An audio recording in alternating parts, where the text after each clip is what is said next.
Good morning, welcome to yesterday morning news. రాష్ట్రంలో మాజీ అదనపు ఎస్పీల చుట్టూ ఫోన్ ట్యాపింగ్ వచ్చి బిగిస్తుంది. ఎందుకంటే గతంలో 10 సంవత్సరాలు బీఆర్ఎస్ ప్రభుత్వానికి అనుకూలంగా పనిచేసిన ఎస్పీలు ఇప్పుడు మళ్ళీ అదే కాంగ్రెస్ ప్రభుత్వం వచ్చాక వాళ్ళు చేసిన ఫోన్ ట్యాపింగ్ల అవినీతిని కానీ వాళ్ళు చేసిన అక్రమాలను కానీ మళ్ళీ బయటపెట్టే ప్రయత్నం చేస్తుంది. ఫోన్ ట్యాపింగ్ల ద్వారా ఫోన్ ట్యాపింగ్ చేసిన వాళ్ళని ఇప్పుడున్న కాంగ్రెస్ ప్రభుత్వం అయితే బయటపెట్టే ప్రయత్నం చేస్తుంది.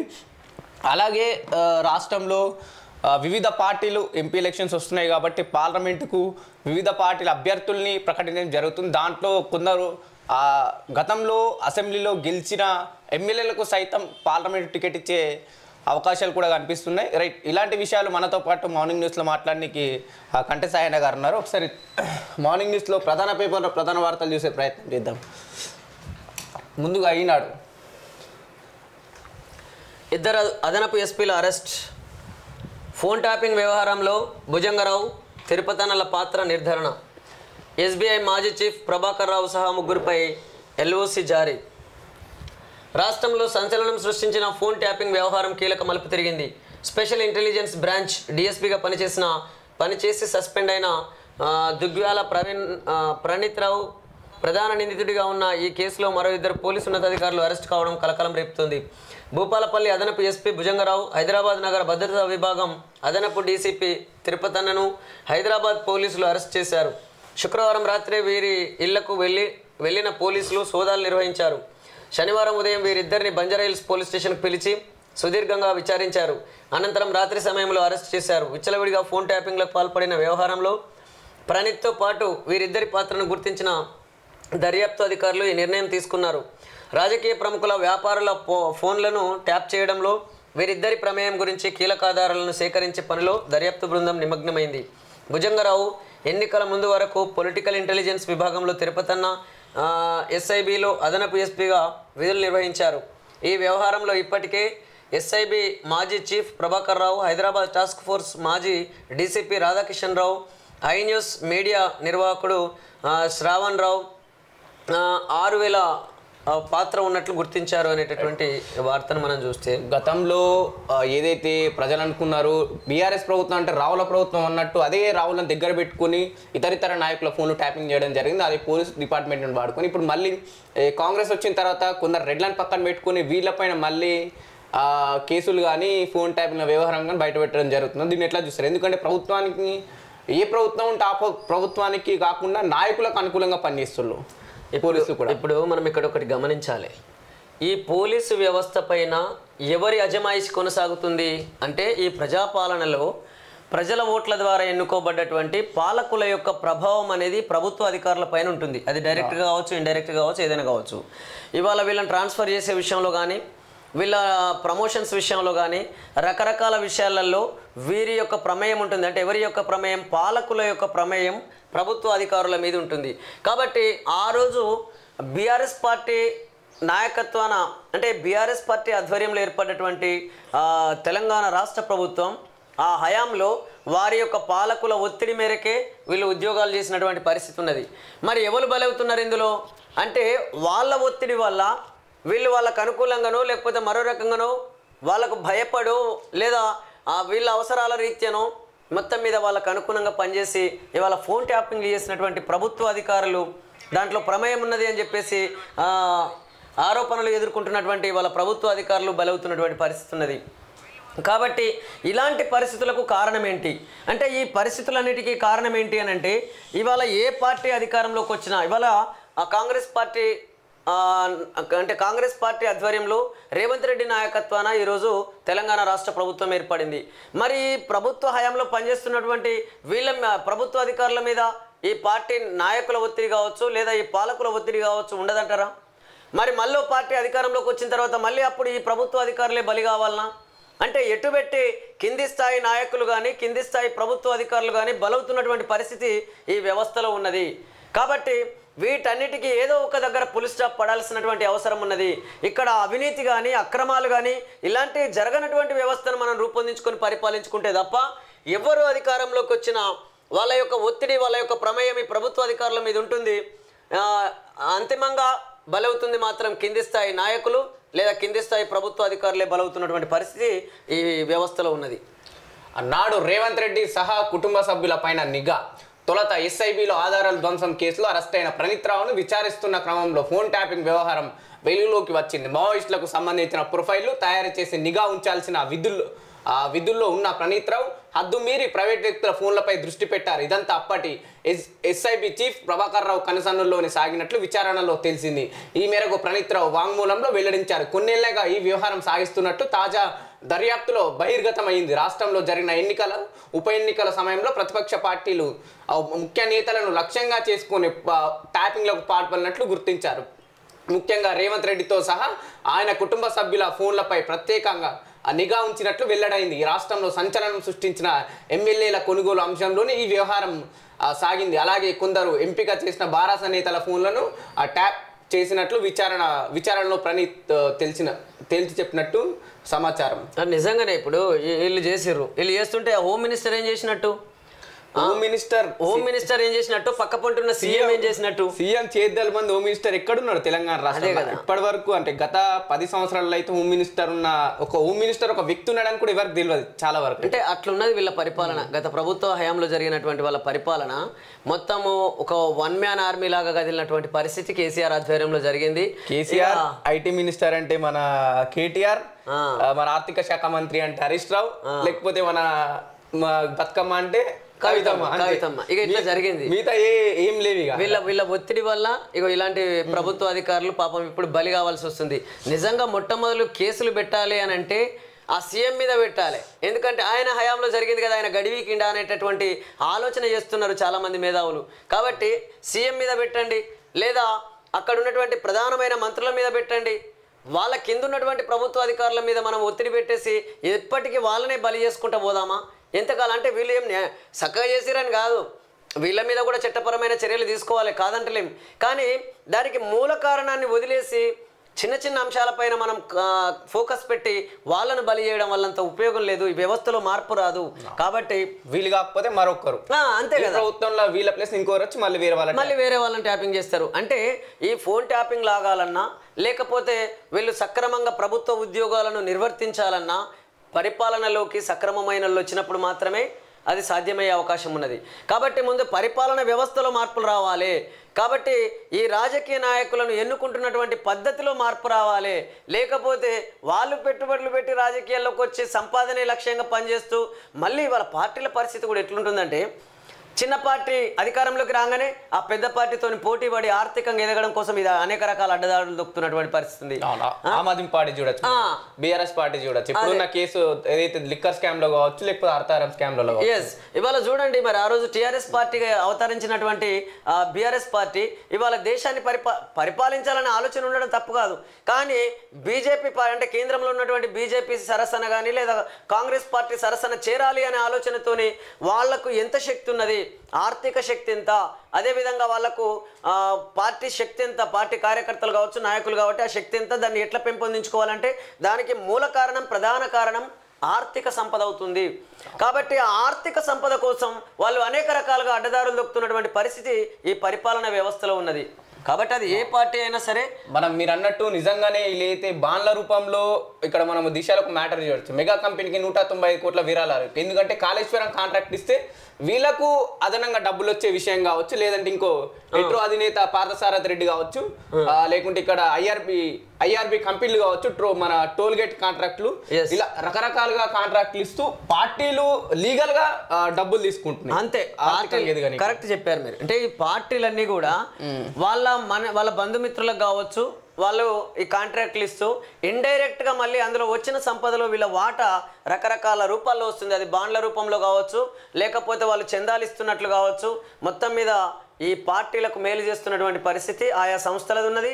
ఆయా సంస్థలకు మేలు చేస్తున్నటువంటి పరిస్థితి పార్టీ అధికారంలోకి వచ్చిన తర్వాత, ప్రభుత్వాన్ని ఫామ్ చేసిన తర్వాత మళ్ళీ వాళ్ళకే అనేక రకాల కాంట్రాక్టులు కట్టబెడుతున్నటువంటి పరిస్థితి ఈ ప్రజాస్వామ్య వ్యవస్థలో ఉన్నది అని చెప్పేసి అనేక మంది మేధావులు మాట్లాడుతున్నారు. కాబట్టి ఇలాంటి పరిస్థితుల్లో మార్పు రాకుండా, ఈ పరిస్థితులు మారకుండా మనం ప్రజలకు ఏదో జరుగుతుంది, ఏదో ఒరుగుతుంది అని అంటే అది ఓన్లీ నీటి మీద బుడగల్లాగా మాత్రమే తప్ప అది శాశ్వతం కాకుండా ఉన్నది అని చెప్పేసి అనేక మంది మేధావులు అంటున్నారు. చూడాలి మరి మొత్తం మీద ఈ కేసు అంతా కూడా ఎటువైపు తీసుకెళ్తారు. మరి అది ఇక్కడ మరొకటి కూడా ఎందుకంటే ఇప్పుడు కేసులు ఎందుకు తీసుకొస్తుందంటే ప్రజలకున్న సమస్యల్ని కనుమరుగు చేయడానికే ఇప్పుడు ట్యాపింగ్ల కేసు కావచ్చు, లేకపోతే లిక్కర్ స్కామ్ కావచ్చు, బాండ్ల రూపంలో అదొక స్కామ్ కావచ్చు, రకరకాల స్కామ్లను బయట పెడుతుంది. ఎందుకంటే ఈ ప్రజలకున్న సమస్యలు బయటకు తెలియవద్దు అనే విషయం కూడా అది కూడా ఒక కారణమే అవుతుంది. అంటే అట్లని చెప్పేసి వీళ్ళని వదిలేయాలని కాదు, ఇక్కడ వీళ్ళ మీద కూడా చట్టపరమైన చర్యలు తీసుకోవాల్సిందే. కానీ ఈ ఎన్నికల సమయంలో లేదా మనం గత ప్రభుత్వ హయాంలో కూడా చూసాం, గతంలో కాంగ్రెస్ పార్టీ ప్రభుత్వ హయాంలో కావచ్చు, తెలుగుదేశం పార్టీ ఆ ప్రభుత్వ హయాంలో కావచ్చు, ఉమ్మడి ఆంధ్రప్రదేశ్ రాష్ట్రంగా ఉన్నప్పుడు, అదేవిధంగా తెలంగాణలో టీఆర్ఎస్ పార్టీ ప్రభుత్వ హయాంలో కావచ్చు, మనం గమనిస్తే ప్రజల సమస్యల మీద ఫోకస్ చేయకుండా పార్టీ సమస్యలు కానీ లేదా ప్రభుత్వ అధికారుల అవినీతి మీద కావచ్చు, పాలకులు చేసినటువంటి తప్పుల మీద కావచ్చు ఫోకస్ చేస్తూ నిరంతరంగా వాటి మీదనే చర్చలు జరిపేటటువంటి పరిస్థితి ఉంటుంది. ఇక్కడ మీడియా కూడా, మీడియాలో ప్రింట్ మీడియా కానీ ఎలక్ట్రానిక్ మీడియా కానీ అలాంటి వార్తల మీదనే ఎక్కువ దృష్టి కేంద్రీకరించినటువంటి పరిస్థితి గత ప్రభుత్వ హయాంలలో ఉన్నది. కాబట్టి ఇప్పుడు కూడా ప్రజలకు మీరు ఇస్తామన్న వాగ్దానాలు ఏంటి, 6 గ్యారంటీలు అందినయా లేవా, లేదా ఇక్కడ ఇప్పటి వరకు కూడా రైతాంగానికి అటు రైతు బంధు విషయంలో కానీ అదేవిధంగా మిగతా గ్యారంటీల విషయంలో కానీ ఒక క్లారిటీ ఇవ్వనటువంటి పరిస్థితి ఉన్నది. అర్హులైనటువంటి పేద ప్రజలందరికీ రేషన్ కార్డులు అందించినటువంటి పరిస్థితి ఉన్నది ఇప్పటి వరకు. వీళ్ళు రైతు బంధు 15,000 పక్కన పెట్టండి, గతంలో ఎకరానికి 5,000 ఇచ్చిన ఆ రైతు బంధు కూడా ఆపేసింది ఇప్పుడున్న ప్రభుత్వం. సో అట్లా అంటే మొత్తం మీద మీరు ప్రజలకు ఇచ్చిన హామీలను పక్కన పెట్టి ఇవాళ ఈ కేసులు ఆ కేసులు అంటే ఎన్నికల సమయంలో ఏ ముఖం పెట్టుకొని ఓట్లు అడుగుతారు? మీరు ఇవన్నీ ఇట్లా ప్రజల్లోకి తీసుకెళ్తే ఏమయ్యా మొన్న మీరు గదిస్తామన్నారు ఎందుకు ఇవ్వలేదు, ఇది ఇస్తామన్నారు ఎందుకు ఇవ్వలేదు, అది ఇంకా మాకు అందలేదు కాబట్టి మేము ఎందుకు ఓటేయాలనేటటువంటి ఒక చైతన్యం ప్రజల్లో వస్తుంది, తిరుగుబాటు వస్తుంది. అలాంటి పరిస్థితి రాకుండా ఉండడం కోసం మొత్తం ఈ వార్తలన్నీ చూస్తే ఎన్నికల సమయంలో వీళ్ళ అవినీతిని వాళ్ళు బయట పెట్టుకోవడం, వాళ్ళ అవినీతిని వీళ్ళు బయట పెట్టుకోవడం, వీళ్ళు చేసిన తప్పుల్ని వాళ్ళెత్తి చూపడం, వాళ్ళు చేసిన తప్పుల్ని వీళ్ళెత్తి చూపడం, ఇవే జరుగుతున్నాయి. కానీ అసలు నా ప్రజలకు ఏం కావాలి, ప్రజలకు పరిపాలన సక్రమంగా అందాలి అంటే ఏం చేస్తే ప్రజలకు పరిపాలన సక్రమంగా అందుతుంది అనేటటువంటి ఆలోచనతో కూడిన వార్తలు కనబడతలేవు. అలా మాట్లాడే నాయకులు కనబడతలేరు అని చెప్పేసి అనేక మంది మేధావులు మాట్లాడుతున్నారు.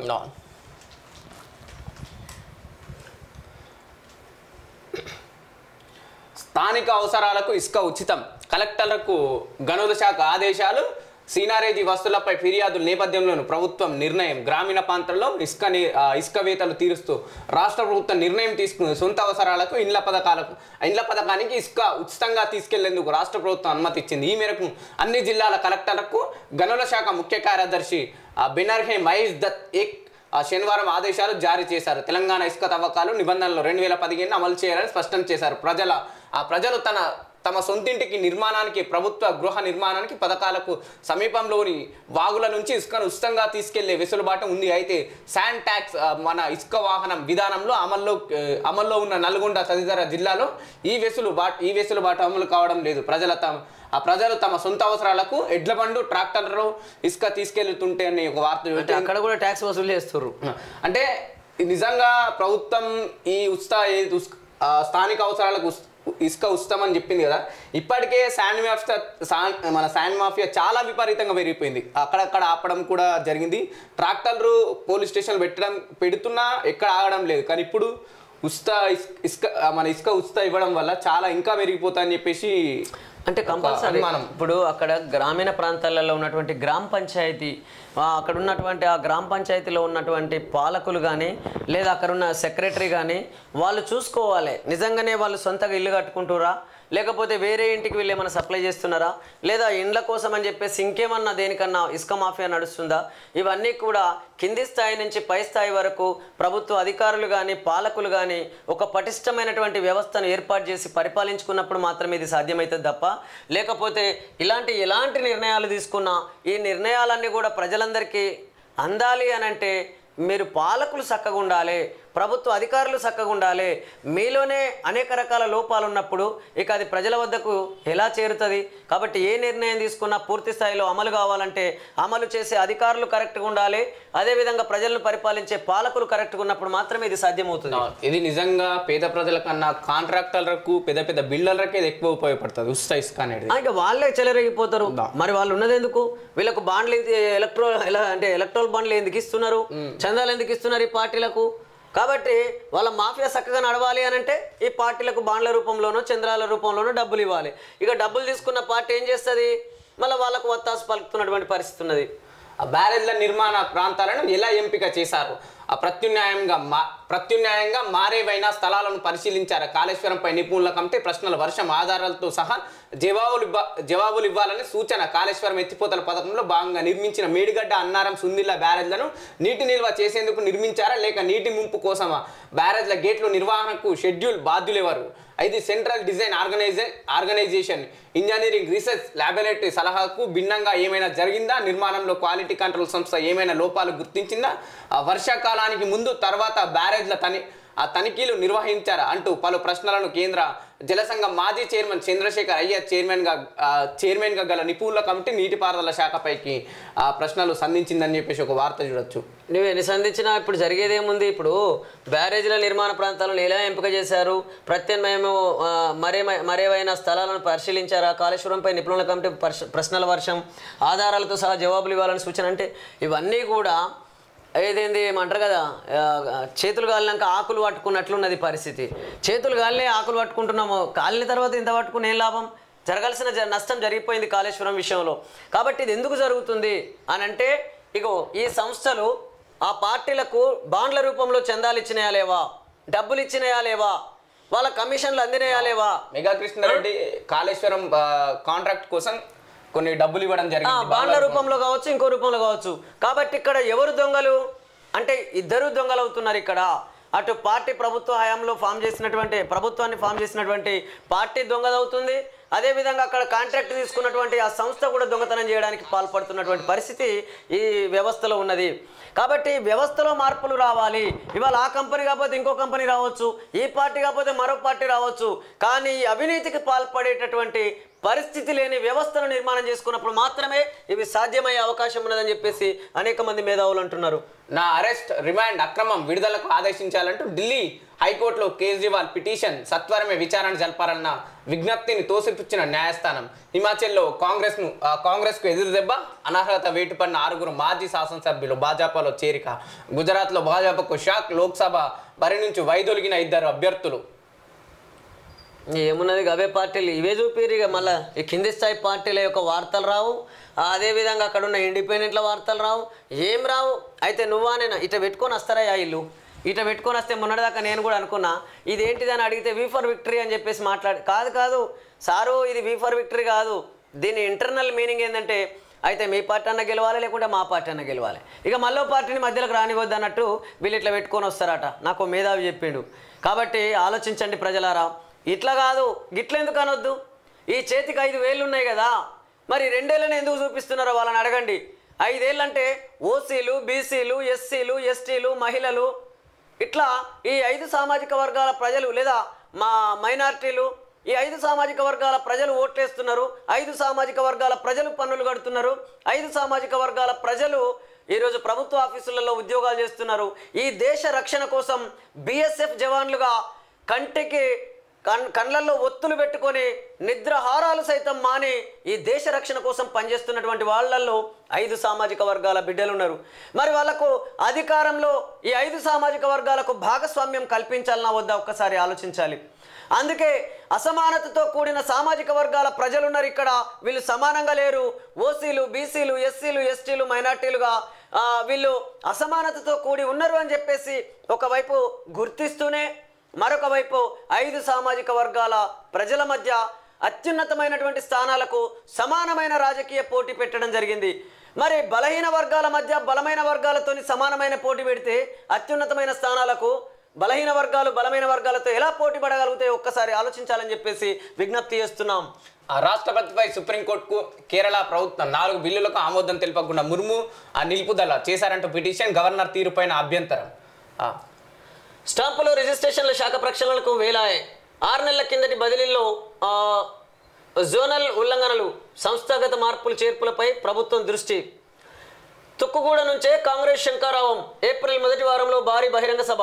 హాజరు కానున్న మల్లికార్జున ఖర్గే, రాహుల్ గాంధీ. జాతీయ స్థాయి మేనిఫెస్టో తెలుగు ప్రతి విడుదల అక్కడే. పార్లమెంట్ ఎన్నికల ప్రచారాన్ని అగ్రనేతలతో ప్రారంభించేందుకు రాష్ట్ర కాంగ్రెస్ సన్నాహాలు చేస్తుంది. ఏప్రిల్ మొదటి వారంలో హైదరాబాద్ శివారు తుక్కుగూడలో భారీ బహిరంగ సభ నిర్వహణకు చర్యలు చేపట్టింది. కాంగ్రెస్ జాతీయ అధ్యక్షుడు మల్లికార్జున ఖర్గే, అగ్రనేత రాహుల్ గాంధీ ఈ సభకు హాజరు కానున్నారని తెలుస్తుంది. పార్టీ జాతీయ స్థాయి ఎన్నికల మేనిఫెస్టో తెలుగు ప్రతిని ఈ సభలో అగ్రనేతలు విడుదల చేయనున్నారు. గత నవంబర్లో జరిగిన అసెంబ్లీ ఎన్నికల ప్రచారాన్ని తుక్కుగూడలో విజయబేరి బహిరంగ సభతోనే రాష్ట్ర కాంగ్రెస్ ప్రారంభించిన సంగతి తెలిసిందే.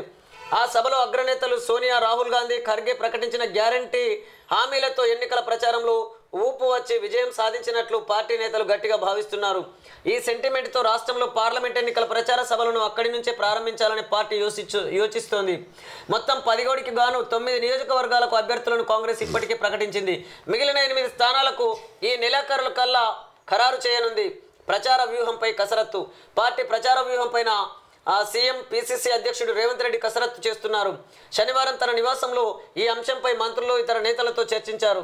తాను ఇంతకాలం ప్రాతినిధ్యం వహించిన మల్కాజ్గిరి లోక్సభ నియోజకవర్గంలో కాంగ్రెస్ గెలిచి తీరాలని నేతలకు దిశానిర్దేశం చేశారు.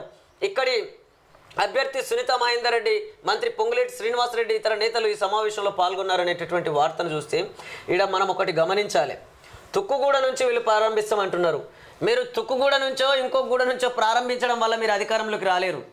అప్పుడు పరిపాలించినటువంటి బీఆర్ఎస్ పార్టీ మీద విసిగిపోయినటువంటి తెలంగాణ ఉద్యమకారులు, తెలంగాణ నిరుద్యోగులు, తెలంగాణ ప్రజలు ఇవాళ అంటే మరో దారి లేక కాంగ్రెస్ పార్టీని గెలిపించినటువంటి పరిస్థితి ఉన్నది తప్ప మీ మీద ప్రేమతో వేసిన ఓట్లు కావని చెప్పేసి అనేక మంది మేధావులు మాట్లాడుతున్నారు, అనేక మంది తెలంగాణ ప్రజలు మాట్లాడుతున్నారు. వాళ్ళకు కూడా తెలుసు కాంగ్రెస్ పార్టీ నాయకులు. కాబట్టి మీరు తుక్కుగూడనో ఇంకో గూడనో చెప్పకుర్రి, కానీ ఉన్నది చెప్పుర్రి. ఇక రెండోది ఏంటనంటే, మనం రేవంత్ రెడ్డి గారు ఈ రాష్ట్రానికి ముఖ్యమంత్రి. అయ్యా రేవంత్ రెడ్డి గారు, నేనంటున్న మాట కాదు, తెలంగాణ ప్రజలు మాట్లాడుతున్నారు, తెలంగాణ ఉద్యమకారులు మాట్లాడుతున్నారు. మీరు తెలంగాణ ముఖ్యమంత్రి లేదా కాంగ్రెస్ పార్టీకి అధ్యక్షుడా తేల్చాలి మీరు. అంటే కాంగ్రెస్ పార్టీ అధ్యక్షుడిగా ఉంటే కాంగ్రెస్ పార్టీకి సంబంధించి పనిచేయండి. లేదు తెలంగాణ రాష్ట్ర ముఖ్యమంత్రి అయితే మీరు తెలంగాణ ప్రజలకు సమన్యాయం చేయాల్సినటువంటి అవసరం ఉన్నది. పార్టీలకు అతీతంగా మీకు పార్టీతో సంబంధం లేదు, ప్రజలే మీకు ప్రజల యొక్క అభివృద్ధి మీ లక్ష్యంగా మీరు పనిచేయాల్సినటువంటి మీ పదవిలో ఉన్నటువంటి మీరు ఇవాళ పార్టీకి అనుకూలంగా ఎట్లా పనిచేస్తారని చెప్పేసి క్వశ్చన్ చేస్తున్నారు మిమ్మల్ని. అందుకని అయితే ఉంటే తెలంగాణ ముఖ్యమంత్రిగా ఉండండి, లేదంటే కాంగ్రెస్ పార్టీ ప్రెసిడెంట్గా ఉండండి. అంతేగాని 2 పదవులలో మీరే ఉంటే మేము మిమ్మల్ని కాంగ్రెస్ పార్టీ టీపీసీసీ ప్రెసిడెంట్ అనుకోవాలన్నా, లేదా ఈ తెలంగాణ రాష్ట్రానికి ముఖ్యమంత్రి అనుకోవాలన్నా? తెలంగాణ ముఖ్యమంత్రి అయితే, తెలంగాణ రాష్ట్ర ముఖ్యమంత్రి అయితే తెలంగాణలో అటు కాంగ్రెస్ ఉన్నది, ఇటు బీఆర్ఎస్ ఉన్నది, అదేవిధంగా బీజేపీ పార్టీ నాయకులు ఉన్నారు, అదేవిధంగా అన్ని అంటే చాలా ఇంకా పార్టీల నాయకులు ఉన్నారు, ఇండిపెండెంట్స్ ఉన్నారు, అదేవిధంగా ఈ తెలంగాణ ప్రజలు ఉన్నారు. మరి తెలంగాణ ప్రజలందరికీ ముఖ్యమంత్రి అయితే మీరు ఈ పార్టీలను దృష్టిలో పెట్టుకొని కానీ, లేదా వీళ్ళ యొక్క నాయకులను దృష్టిలో పెట్టుకొని కానీ మీరు పరిపాలించే పరిస్థితి ఉండదు. ఇక్కడ మీరు ప్రమాణం చేసినప్పుడే ఎలాంటి తారతమ్యాలు లేకుండా అంటే ఎలాంటి ప్రలోభాలకు లొంగకుండా నేను పరిపాలిస్తాను అని చెప్పేసి మీరు ప్రమాణం చేసినటువంటి వ్యక్తి. మరి వాళ్ళ ఒకవైపు కాంగ్రెస్ పార్టీ అధ్యక్షుడిగా ఉంటే మరి ఆ ప్రమాణం చేసిన దాన్ని మీరు తుంగలో దొక్కినట్టు అవుతుందా కాదా? మీరు కాంగ్రెస్ పార్టీ గెలిపోయే లక్ష్యంగా మీరు అడుగులు వేస్తుంటే మరి మిగతా పార్టీల నాయకులు కానీ, మిగతా పార్టీల కార్యకర్తలు కానీ వాళ్ళు కూడా తెలంగాణ బిడ్డలే కదా. కాబట్టి మీరు వాళ్ళకి ఎట్లా న్యాయం చేయగలుగుతారు? అందుకే భిన్నమైనటువంటి పదవుల్లో కొనసాగుతూ మీరు సమన్యాయం చేస్తామనంటే అది ఎట్లా సాధ్యమవుతుందో మీరు ఈ తెలంగాణ ప్రజలకు సమాధానం చెప్పాలని చెప్పేసి అనేక మంది తెలంగాణ ప్రజలు మిమ్మల్ని అడుగుతున్నారు. కవిత కస్టడీ మరో 3 రోజులు. ఢిల్లీ మద్యం కేసులో రౌజ్ అవెన్యూ కోర్టు ఆదేశం. 292 కోట్లు అక్రమార్జనలో ఆమెకు భాగస్వామ్యం ఉందని ఈడీ సొమ్ము తరలింపులు, మేనల్లుడు మేకా శ్రవణ్ ఆ పాత్ర పైన విచారణ. ఢిల్లీ మద్యం కేసులో అరెస్ట్ అయిన బారాస ఎమ్మెల్సీ కవిత ఈడీ కస్టడీని ఇక్కడి రౌజ్ అవెన్యూ కోర్టు మరో 3 రోజులు పొడిగించింది. ఈ నెల 15 అరెస్ట్ అయిన ఆమె ఎన్ఫోర్స్మెంట్ డైరెక్టరేట్ 16న ఇక్కడి పిఎంఎల్ఏ కేసుల విచారణ ప్రత్యేక కోర్టు ముందు హాజరుపరచగా న్యాయస్థానం వారం పాటు ఈడీ కస్టడీకి ఆదేశించింది. ఆ గడువు శనివారంతో ముగియడంతో ఈడీ అధికారులు మళ్ళీ ఆమెను అదే కోర్టులో ప్రవేశపెట్టి దర్యాప్తు చేయాల్సిన అంశాలు ఇంకా మిగిలి ఉన్నందున మరో 5 రోజులు తమ కస్టడీకి ఇవ్వాలని కోరారు. న్యాయమూర్తి కావేరి బవేజా 3 రోజులు కస్టడీకి ఇవ్వడానికి అంగీకరిస్తూ ఉత్తర్వులు జారీ చేశారు. ఈ నెల 26న ఉదయం 11 గంటలకు ఆమెను తిరిగి కోర్టు ముందు ప్రవేశపెట్టనున్నారని చెప్పేసి ఒక వార్త చూడొచ్చు. కవిత బంధువుల ఇళ్లలో ఈడీ సోదాలు. ఢిల్లీ మద్యం కేసులో ఆర్థిక లావాదేవీలపై గురి. ఢిల్లీ మద్యం కేసులో కీలక పరిణామం. బారాస ఎమ్మెల్సీ కల్వకుంట్ల కవిత ఈ కేసు విచారణ కోసం ఢిల్లీలో ఈడీ కస్టడీలో ఉండగా మరికొన్ని బృందాలు శనివారం హైదరాబాద్లో ఆమె సమీప బంధువుల ఇళ్లలో కార్యాలయంలో సోదాలు నిర్వహించాయి. ఎన్నికల సందర్భంగా ఇట్లాంటి దాడులు చేస్తుంటే ఇది ఎన్నికల స్టంట్ అనుకోకపోతే ఏమనుకుంటారు మరి? కాబట్టి ఎన్నికల కంటే ముందే ఇలాంటివి జరిగితే నిజంగా ఈ ప్రభుత్వాల మీద ఒక నమ్మకం కలిగే అవకాశం ఉంటుంది, పాలన వ్యవస్థ మీద ఒక నమ్మకం కలిగే అవకాశం ఉంటుంది ప్రజలకు. కాబట్టి ఎన్నికలు వస్తున్నాయంటే చాలు ఈ పార్టీ మీద ఆ పార్టీ మీద ఈ పార్టీ, లేదా అధికారంలో ఉన్న పార్టీ ప్రతిపక్షంలో ఉన్న పార్టీ నాయకుల మీద రకరకాల పద్ధతులలో దాడులకు పురికొల్పడం కానీ, ప్రభుత్వ అధికారులను ఇలాంటి పరిస్థితులు కొనసాగుతున్నాయి అనేటటువంటి విమర్శలు అనేక మంది మేధావులు చేస్తున్నారు. కాబట్టి ఇప్పటికైనా అది ఏ పార్టీ ప్రభుత్వాన్ని ఫామ్ చేసినా కానీ మొత్తం మీద పార్టీలకు అనుబంధంగా పనిచేయడం కాకుండా ప్రజలకు అనుబంధంగా పరిపాలించేటటువంటి వ్యవస్థను మనం రూపొందించుకోవాల్సిన అవసరం ఉన్నదని చెప్పేసి కూడా అనేక మంది మేధావులు మాట్లాడుతున్నారు. సికింద్రాబాద్ బారాస అభ్యర్థి పద్మారావు, నల్గొండలో కంచెల కృష్ణారెడ్డి, భువనగిరి నుంచి కామ మల్లేష్ ఖరారు చేసిన కేసీఆర్. ఇక మిగిలింది హైదరాబాద్ ఒక్కటే. ఐసిస్ మారణ హోమమే. మాస్కో సంగీత కచేరీలో కాల్పుల ఘటనలో 133కు చేరిన మృతుల సంఖ్య. 11 మందిని అరెస్ట్ చేసిన పోలీసులు. ఉక్రెయిన్ హస్తం ఉందన్న పుతిన్. రష్యా రాజధాని మాస్కోలో శుక్రవారం రాత్రి జరిగింది ఉగ్రదాడి అని తేలింది. క్రాకస్ సిటీ కాన్స్టెక్ట్ హాల్లో ముష్కరులు జరిపిన ఈ అమానవీయ దాడిలో ఇప్పటి వరకు 133 మంది మరణించారు. 100 మందికి పైగా గాయపడ్డారు. గత 2 దశాబ్దాల్లో రష్యాలో ఇదే అతిపెద్ద ఉగ్రదాడి ఘటన అనంతరం భద్రతా సిబ్బంది 11 మంది నిందితులను అదుపులోకి తీసుకున్నారు. మరోవైపు ఈ దాడికి పాల్పడింది తామేనని ఇస్లామిక్ స్టేట్ ఉగ్ర సంస్థ ప్రకటించుకుంది.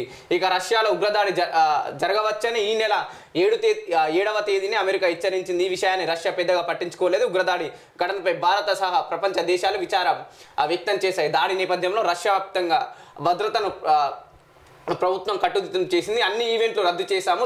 తదుపరి ఆదేశాలు వచ్చే వరకు ఎలాంటి వేడుకలు అనుమతి లేదని రష్యా నేషనల్ గార్డ్ సంస్థ ప్రకటించిన ఉగ్రదాడిలో ఉక్రెయిన్ హస్తం ఉందని చెప్పేసి పుతిన్ ఆరోపించారు. నిజంగా 133 మంది మారణ హోమంకు అంటే ఐసిస్ మారణ హోమమే అని చెప్పేసి వార్తను చూస్తుంటే అది నిజంగా ఏ దేశమైనా కానివ్వండి, అది రష్యా కానివ్వండి, మరో దేశం కానివ్వండి, కానీ అమాయకమైనటువంటి పేద ప్రజలు బలవుతున్నారు, అమాయకమైనటువంటి ప్రజలు బలవుతున్నారు. అసలు వయసుతో సంబంధం లేకుండా చిన్న పెద్ద అనే తేడా లేకుండా మారణ హోమం సృష్టిస్తున్నటువంటి ఈ ఉగ్రవాదులను వీళ్ళని ఖచ్చితంగా కట్టడి చేయాల్సినటువంటి అవసరం ఉన్నది. కాబట్టి వాళ్ళకి ఎందుకు ఆలోచనలు అంటే మానవీయ కోణంలో కాకుండా అమానవీయటువంటి కోణంలో వీళ్ళు ఎందుకు ఆలోచిస్తున్నారు, మారణకాండకు ఎందుకు దారితీస్తున్నాయి, అసలు ఏ పరిస్థితులు ఇట్లాంటి మారణకాండకు దారితీస్తున్నాయో ఆ పరిస్థితులను కనుక మనము ఆపగలిగితే, వాటిని కంట్రోల్ చేయగలిగితే ఖచ్చితంగా ఈ పరిస్థితి ఉండదు. కాబట్టి ఆ దిశగా అందరూ కూడా అన్ని దేశాల ప్రభుత్వాలు ఇవాళ వరల్డ్ ట్రేడ్ ఆర్గనైజేషన్ అనేది పెట్టుకున్నారు. అదేవిధంగా WHO వరల్డ్ హెల్త్ ఆర్గనైజేషన్ ఉన్నాయి. ఇట్లా ప్రపంచవ్యాప్తంగా అన్ని దేశాలు కలిసి వీళ్ళు ఒక టీమ్గా ఏర్పడి, అంటే మనం అంతకుముందు కూడా చూసాం G7 దేశాలని, ఇవాళ G21 కానీ ఇట్లా పెరుగుతూ వచ్చినాయి. కాబట్టి గ్రూప్ ఆఫ్ 7 దేశాలు, అంతకుముందు డంకెల్ డ్రాఫ్ట్ ఇవన్నీ తీసుకొచ్చినప్పటికీ కూడా ఈ ప్రభుత్వాల మధ్య అంటే ఇది వివిధ దేశాల ప్రభుత్వాల మధ్య ఒక సఖ్యతతో ఉండి మీరు అక్కడ ఉగ్రవాదానికి ఇట్లా కంట్రోల్ చేయకపోతే ఇక్కడ మిగతా దేశాలకు కూడా ఇలాంటి పరిస్థితులు పొంచి ఉన్నాయి అనేటటువంటి అభిప్రాయాలు కూడా కొంతమంది మేధావులు వ్యక్తపరుస్తున్నారు. కాబట్టి అటు ఉగ్రవాదం కానీ ఇంకేదైనా కానివ్వండి, మీకు చేతనైతే ప్రభుత్వాల మీద పోరాటం చేయండి, లేదా పాలకుల మీద పోరాటం చేయండి, దానికి కారణమైనటువంటి వాళ్ళను టార్గెట్ చేయండి. అంతేగాని అమాయకమైనటువంటి ప్రజల మీద మీ టార్గెట్ ఏందో అర్థం కావట్లేదు. కాబట్టి ఇట్లాంటి వాళ్ళను ఉపేక్షించాల్సిన పరిస్థితి లేదు. తప్పకుండా మరో దాడి ఇట్లా ఏ దేశంలో కూడా జరగకుండా వివిధ దేశాల నాయకులందరూ కలిసి ఈ ఉగ్రదాడులను అరికట్టాలి. పేద ప్రజల ప్రాణాలను, అమాయకమైనటువంటి ప్రజలందరినీ కాపాడాల్సినటువంటి బాధ్యత అన్ని ప్రభుత్వాల మీద, అన్ని దేశాల ప్రభుత్వాల మీద ఉన్నది, ఆ పాలకుల మీద ఉన్నది. కాబట్టి ఆ దిశగా అడుగులు వేయాలని చెప్పేసి అనేక మంది మేధావులు విజ్ఞప్తి చేస్తున్నారు. ఆంధ్రజ్యోతిలో ప్రధాన వార్తలు ఇదో. ఎస్ఐబి మాజీల చుట్టూ బిగుస్తున్న ఉచ్చు. ఫోన్ ట్యాపింగ్ కేసులో దర్యాప్తు ముమ్మరం. Prabhakar Rao, Shravan రావులపై lookout notice. 2 అదనపు ఎస్పీల విచారణ. అరెస్టు. 2 గదుల్లో ట్యాపింగ్, విదేశీ టెక్నాలజీ వాడకం. ప్రణీత్ రావు విచారణలో కీలక ఆధారాలు సేకరణ. ఉగాది తర్వాత కేసీఆర్ రోడ్ షో, బహిరంగ సభలు, కార్నర్ మీటింగులు కూడా. మరో 3 స్థానాలకు అభ్యర్థులను ఖరారు చేసిన బీఆర్ఎస్ అధినేత కేసీఆర్. సికింద్రాబాద్ నుంచి పద్మారావు గౌడ్, నల్గొండ నుంచి కంచెర్ల కృష్ణారెడ్డి, భువనగిరి బరిలో క్యామ మల్లేష్, మల్లేష్ 16 స్థానాలకు పూర్తయిన ఎంపిక, హైదరాబాద్కు ఖరారు కాని అభ్యర్థి అనేటటువంటి వార్తను చూడొచ్చు. సారు కారు ఈ రెండు బంద్ అయితే తప్ప మీ కారు ముందుకు నడిచే పరిస్థితి లేదు. ఆ స్టీరింగ్ను మీరు ఎస్సీలకో ఎస్టీలకో బీసీలకో ఎవరికన్నా ఇవ్వండి. మీ మీద ఒక అభిప్రాయం ఉన్నది తెలంగాణ బిడ్డలకు. మీరు దొర పరిపాలన కొనసాగించారు, మీరు దొర సమాధిక వర్గానికి సంబంధించిన వాళ్ళు కాబట్టి మీ ఆలోచన అంతా కూడా దొరపోకడతో కొనసాగింది. కాబట్టి రాబోయే రోజులలో మళ్ళా మీ పార్టీకి ఓటేస్తే మళ్ళా మీరు ఆ దొరతనాన్ని కొనసాగిస్తారు, కుటుంబ పాలన కొనసాగిస్తారు, వారసత్వ రాజకీయాలు కొనసాగించే ప్రమాదం ఉన్నది అని చెప్పేసి ఈ తెలంగాణ ఉద్యమకారులు గమనించారు, తెలంగాణ ఉద్యమకారులు గుర్తించారు. కాబట్టి తెలంగాణ ప్రజలు ఓటర్లు గుర్తించారు కాబట్టి మీ పార్టీని గద్దెదించినటువంటి పరిస్థితి ఉన్నది. ఆ పరిస్థితి పోవాలి అనంటే ఈ తెలంగాణ ప్రజలకు నమ్మకం కల్పించండి. కాబట్టి మీ అధినాయకత్వంలో మీరు కాదు ఉండాల్సింది, అధినాయకత్వంలో మిగతా సామాజిక వర్గాల బిడ్డలకు పదవులు ఇవ్వండి, సామాజిక న్యాయాన్ని మీరు మీ పార్టీలో కల్పించండి. అప్పుడు మాత్రమే మీ కారు ముందుకెళ్లే అవకాశం ఉన్నదని చెప్పేసి అనేక మంది తెలంగాణ ఉద్యమకారులు మాట్లాడుతున్నారు. ఆ కవిత ఆడపడుచు కొడుకు మేక శ్రవణ్ పై ఈడీ ఫోకస్. ఆయన ఇల్లు మరికొన్ని చోట్ల సోదాలు. మద్యం కేసులో కొనసాగుతున్న దర్యాప్తు. సౌత్ గ్రూప్ ఆర్థిక లావాదేవీల్లో ఆయన కీలక పాత్ర పోషించాడని ఈడీ అఫిడవిట్. అక్రమ సొమ్మును బదిలీ చేసింది శ్రవణే. 2 సార్లు విచారణకు పిలిచినా రాలే. ఈడీ కవిత కస్టడీ మరో 3 రోజులు పొడిగింపు. 26 వరకు ఈడీ విచారణకు కోర్టు ఓకే. రౌజ్ ఎవెన్యూలో కవిత బెయిల్ పిటిషన్. సన్నాల మాటన దొడ్డు మోసం. రేషన్ బియ్యం కేజీ 10కి కొన్ని రీసైక్లింగ్ బ్రాండెడ్ సన్న బియ్యంగా రంగురంగుల బస్తాల్లోకి కేజీ 40 చొప్పున విక్రయం. మిల్లులు అడ్డంగా దందా. కోతల వేళ సిండికేట్గా మిల్లర్లు. సన్నాల ధరలు డబుల్. క్వింటాకు 500 తగ్గింపు. మిర్యాలగూడలో దందా. గన్నీ సంచులకు కాప్రా చీడ. ఆ మిల్లర్లకు కష్టాలు. ఆ సంచుల్లోని బియ్యం తీసుకోవడానికి FCI. మీరు సన్న బియ్యం అనుకుంటూ వండుకుంటున్న బియ్యం అసలు సన్న బియ్యమే కాకపోవచ్చునేమో. ఆ బియ్యం కోసం మీరు 4-5 మీరు ధర ఎక్కువ పెట్టి కొనుండొచ్చేమో. దొడ్డు బియ్యాన్ని రీసైక్లింగ్ చేసి మీకు సన్న బియ్యంగా అంటగడుతున్నారేమో. ఎందుకంటే వ్యాపారులు రైస్ మిల్లర్లు కలిసి సన్న బియ్యం పేరుతో వినియోగదారులను నిండా ముంచుతున్నారు. ఈ రేషన్ బియ్యం మాఫియా దందా ఏదైతే జరుగుతున్నా పోలీసులు రెవెన్యూ పౌర సరఫరాల శాఖ పట్టించుకోవడం లేదని చెప్పేసి ఒక వార్త చూడొచ్చు. ఇది నిజంగానే ఎంత దారుణం అని అంటే ఈ ప్రజలకు ఈ మోసాలన్నీ జరగడానికి కారణం వీళ్ళందరూ వ్యాపారులు సిండికేట్గా ఏర్పడుతున్నారు. సిండికేట్గా ఏర్పడి ఇప్పుడు ఒక ప్రభుత్వ అధికారులు కూడా వాళ్ళకి లంచాలు ఇవ్వడం ద్వారా కావచ్చు, రకరకాల పద్ధతుల్లో ప్రలోభ పెట్టడం వల్ల కావచ్చు, వాళ్ళు కూడా ఈ మిల్లర్లకు అంటే పట్టనట్లు చూసి చూడనట్లు ఉంటున్నటువంటి పరిస్థితి ఉన్నది. అదేవిధంగా ఇప్పుడు ఇక్కడ ఉన్నటువంటి ఈ రైస్ మిల్లర్లు కానీ లేదా మిగతా వ్యాపారులు కానీ వీళ్లకు ఈ పాలకులతోని తత్సంబంధాలు ఉంటున్నాయి. ఆ తత్సంబంధాల వల్ల పాలకులు కూడా వాళ్ళను ఏమీ చేయనటువంటి పరిస్థితి ఏర్పడుతుంది. కాబట్టి వీటన్నిటికీ కారణం ఏంటంటే అటు డైరెక్ట్గా కావచ్చు ఇటు ఇండైరెక్ట్గా కావచ్చు ఈ పాలకుల యొక్క ప్రమేయం ఉన్నది, ఈ ప్రభుత్వ అధికారుల యొక్క ప్రమేయం ఉంటుంది. కాబట్టి ఇలాంటి దందా యథేచ్ఛగా కొనసాగుతున్నటువంటి పరిస్థితి ఉన్నది అని చెప్పేసి అనేక మంది మాట్లాడుతున్నారు. ఢిల్లీ హైకోర్టులో కేజ్రీ పిటిషన్. తన అరెస్టు చట్ట వ్యతిరేకమని వెంటనే విడుదలకు ఆదేశించాలని కోరిన ఢిల్లీ సీఎం ఆ విచారణకు 27 వరకు ఆగాల్సిందే కోర్టు. ఆయనను నిష్పక్షంగా విచారించాలని జర్మనీ. మా అంతర్గత వ్యవహారాల్లో జోక్యం భారత్. సచివాలయం ఖర్చు డబుల్ అంచనా 617 కోట్లు వ్యయం. 1140 కోట్లు సవరించిన అంచనాల్లో పొందుపరిచిన R&B. రేవంత్ సర్కార్ విశ్వనీయం. వివరాలు ఇవ్వాలని R&Bకి ఆదేశం. అట్లాంటి ప్రతి స్కీము ప్రతి ప్రాజెక్టులో జరిగింది మోసం. కన్నీటి మాస్క్. 150కి పెరిగిన మృతుల సంఖ్య. దాడులు తమ పనేని IS ప్రకటన. క్రైస్తవుల సమావేశమే లక్ష్యం. సిరియాలో రష్యా జోక్యంపై ప్రతీకారంగానే ఉక్రెయిన్ నష్టం ఉంది. పుతిన్ దాడిని ఖండించిన ప్రధాని మోదీ. 100 రోజుల పాలనకు ఓటు. లోక్సభ ఎన్నికల్లో రాష్ట్ర కాంగ్రెస్ ప్రచార హస్తం ఇదే. తుక్కుగూడ నుంచి ఎన్నికల శంకారావం. ఏప్రిల్ తొలి వారంలో భారీ బహిరంగ సభ. రాహుల్ మల్లికార్జున్ ఖర్గే హాజరయ్యే అవకాశం. తెలుగులో మేనిఫెస్టో విడుదల చేయనున్న నేతలు. పథకాలు పాలన చూసి ఓటేయాలని ఓటర్లను కోరనున్న హస్తం పార్టీ. లోక్సభ అసెంబ్లీ భూస్థాయిలో కమిటీలో అంటే ఇక్కడ అసెంబ్లీలో మన పార్లమెంట్ ఎలక్షన్ గురించి ఒక వార్త చూడొచ్చు. రాష్ట్రపతిపై సుప్రీంకోర్టులో కేరళ సర్కారు దావా. 4 బిల్లులపై సంతకాలు చేయడం లేదు, కారణాలు చెప్పడం లేదని ఆరోపణ. ఆమోదించొద్దని కేంద్రం సలహా ఇచ్చినట్లు ఆక్షేపణ. రిట్ పిటిషన్లో ప్రతివాదిగా మాత్రం రాష్ట్రపతి కార్యదర్శి పేరు. గవర్నర్ పైన వాద్యం. బిల్లులపై తాత్సారం చేస్తున్నారని విమర్శ. కోర్టు ఆర్డర్ల నుంచి తప్పించుకునేందుకే రాష్ట్రపతి పరిశీలనకు పంపారని వ్యాఖ్య. కరువు సాయంపై సుప్రీంకోర్టులో కర్ణాటక పిటిషన్. ఎన్డీఆర్ఎఫ్ నిధుల్ని తక్షణం విడుదల చేసేలా కేంద్రానికి సూచనలు ఇవ్వాలి. గత్యంతరం లేకే పోరాటం సిద్ధరామయ్య అనేటటువంటి వార్తను చూడాలి. చూస్తే అర్థమవుతుంది నిజంగా అంటే ఏ పార్టీ చూసినా పార్టీ స్వామ్యంలో ఆ పార్టీ అధికారంలో ఉంటే మిగతా పార్టీ అంటే ప్రతిపక్ష పార్టీలు లేదా ప్రాంతీయ పార్టీలు అక్కడక్కడ ప్రభుత్వాలను రాష్ట్ర ప్రభుత్వాలను ఏర్పాటు చేసుకొని పరిపాలించుకుంటున్నటువంటి సందర్భంగా కేంద్ర ప్రభుత్వం అంటే ఏ పార్టీ అయితే ఫామ్ చేస్తుందో ఆ పార్టీ మిగతా రాష్ట్ర ప్రభుత్వాల మీద ప్రత్యక్షంగా కావచ్చు పరోక్షంగా కావచ్చు ఒకవైపు నిర్లక్ష్యం కానీ లేదా మరొక వైపు వారి మీద ఒత్తిడి కానీ పెడుతున్నది అనేటటువంటి విమర్శలు కూడా ఉన్నాయి. కాబట్టి ఇలాంటి పరిస్థితులలో మార్పు రావాల్సిన అవసరం ఎంతైనా ఉంది. ఉచిత ఇసుకకు అడ్డంకులు వద్దు, సొంత ఇల్లు నిర్మాణాలు చేపట్టే ప్రజలు ఫ్రీగా తీసుకెళ్లవచ్చు. గ్రామాలు మండల కేంద్రాల్లోని ప్రజలకు అవకాశం. ఇంద్రమ్మ ఇళ్లకు ఫ్రీ. రాష్ట్ర ప్రభుత్వం ఆదేశాలు. 1, 2, 3 కేటగిరీ ఇసుక రీచ్లకు వర్తింపు.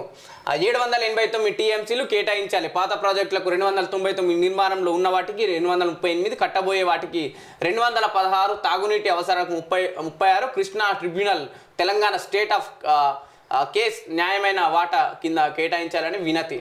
టీవీ ఆంధ్రజ్యోతిలో ప్రధాన వార్తలు హైలైట్ చేసిన ఒకసారి మనం దిశలో ప్రధాన వార్తలు చూసే ప్రయత్నం చేద్దాం. రష్యాలో మారణ హోమం. మాస్కోలోని సంగీత కార్యక్రమంలో ఉగ్రవాదుల ఘాతుకం.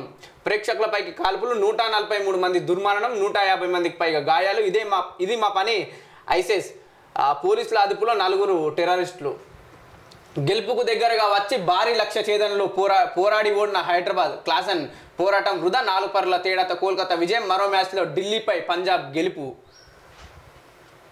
కాంగ్రెస్లో పెద్దపల్లి పంచాయతీ. వంశీకి లోక్సభ టికెట్ ఇవ్వడంపై నేతల అసంతృప్తి. మాదిగ సామాజిక వర్గానికి ఇవ్వకపోవడంపై గుస్సా. ఎన్నికల్లో సహకారంపై సందేశాలు. 7 అసెంబ్లీ సెగ్మెంట్లు కాంగ్రెస్. ఆయన గెలుపుపై అపనమ్మకం. తొలి నుంచి ఆయనకు టికెట్ ఇవ్వద్దంటూ ఫిర్యాదులు. ఏఐసిసి ఖరారు చేయడంతో తిరకాసు.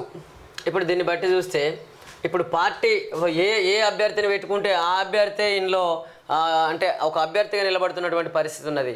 కాబట్టి ఇక్కడ ఏంటంటే మనం ఇంతకుముందు నుంచి అంటున్నాం షార్ట్ ఆన్సర్ లాగా చదువులో ABCD ఇక ఇంట్లో ఏదో ఒకదానికి టిక్ పెట్టుకోవాలి ఆన్సర్లో అని అంటే నాకు నచ్చకపోతే నోటాకి వేసుకోమని చెప్పేసి కూడా ఇంకో ఆప్షన్ పెట్టిరు. నోటాకి వేసినా కానీ మళ్ళీ ఎన్నికలు వస్తాయి. మళ్ళీ ఈ పార్టీ అభ్యర్థులే కదా నిలబడేది. మళ్ళా A party, B party, C party, D party ఈ 4 పార్టీల్లో మళ్ళీ ఏదో ఒక అభ్యర్థికి ఓటేసుకునేటటువంటి పరిస్థితి ఎన్నికల వ్యవస్థలో ఉంది తప్ప అదే ఇండిపెండెంట్ కేసుకోవచ్చు. అంటే ఇండిపెండెంట్ను మిగతా పార్టీలతో చూసినట్లయితే ఇండిపెండెంట్కు పార్టీ అభ్యర్థులతో ఈక్వల్గా పోటీ పడేటటువంటి పరిస్థితి ఎన్నికల వ్యవస్థలో కల్పించలేదు. ఎందుకు అనంటే పార్టీలకు పర్మనెంట్ గుర్తులు ఉంటున్నాయి, ఇండిపెండెంట్కు అప్పటికప్పుడే గుర్తులు ఇస్తున్నారు. మరి గుర్తును పర్మనెంట్ గుర్తుతోని ప్రజల్లోకి ఎట్లా తీసుకెళ్ళగలుగుతారు, ఏ విధంగా పోటీపడి తీసుకెళ్ళగలుగుతారు ఒకసారి ఆలోచించాల్సినటువంటి అవసరం ఉన్నది. అందుకే ఈ సామాజిక వర్గాల బిడ్డలకు అన్యాయం జరుగుతున్నదని చెప్పేసి వాళ్ళు విమర్శిస్తున్నటువంటి పరిస్థితి ఉన్నది వివిధ నియోజకవర్గాల్లో. కాబట్టి ఎస్సీలకు ఉన్న సీట్లు 3. ఈ 3 సీట్లలో 2 మాలలకు 1 మాదిగలకు ఇస్తే మరి మాదిగ సామాజిక వర్గం అత్యంత ఎక్కువ ఉన్నటువంటి ప్రజలు ఉన్నారు కదా, మరి వాళ్ళకు 80 లక్షలకు పైగా ఉన్న మాదిగలు, 15 లక్షలకు పైగా ఉన్న మాలలు. కాబట్టి ఇక్కడ మెజార్టీ ప్రజలైనటువంటి మాదిగ బిడ్డలకు అన్యాయం జరుగుతుందని చెప్పేసి వాళ్ళు మొర్రో అని మొత్తుకున్నా కూడా ఏ పార్టీలు వాళ్ళ ఆలోచనను పరిగణలోకి తీసుకోవట్లేదు అని అంటే మరి ఈ పార్టీ స్వామ్యంలో కావచ్చు లేదా ఈ పరిస్థితులలో కావచ్చు మెజార్టీ ప్రజలకు అన్యాయం జరుగుతుందా లేదా ఒకసారి ఆలోచించాలని చెప్పేసి అనేక మంది మేధావులు అంటున్నారు. అటు పైసలు అటు వసూలు. ఎలక్ట్రల్ బాండ్ల స్కీమ్ వెనుక రహస్య ఒప్పందం. పొలిటికల్ పార్టీలు కంపెనీల మధ్య అగ్రిమెంట్. నాటి అధికారిగా పార్టీని మచ్చగా చేసుకున్న సంస్థలు. 100 కోట్ల చదివింపులు, రిటర్న్ గిఫ్ట్లు. బీఆర్ఎస్కు ఫండింగ్, రిటర్న్ గిఫ్ట్లు. మెగా కంపెనీ 195 కోట్ల విరాళం. కాళేశ్వరం కాంట్రాక్టు ప్రతిఫలంగా అందజేత. బ్యాటరీ బస్సుల టెండరు ఖరారు చేసిన గులాబీ పార్టీ ఏదైతే మెగా కంపెనీకి. IRB కంపెనీకి ORR టోల్ గేట్ కాంట్రాక్టు 30 ఏళ్ల పాటు తక్కువ ధరకు లీజు. ఆ తర్వాత కంపెనీ తరపున బీఆర్ఎస్కి 25 కోట్ల ఫండింగ్.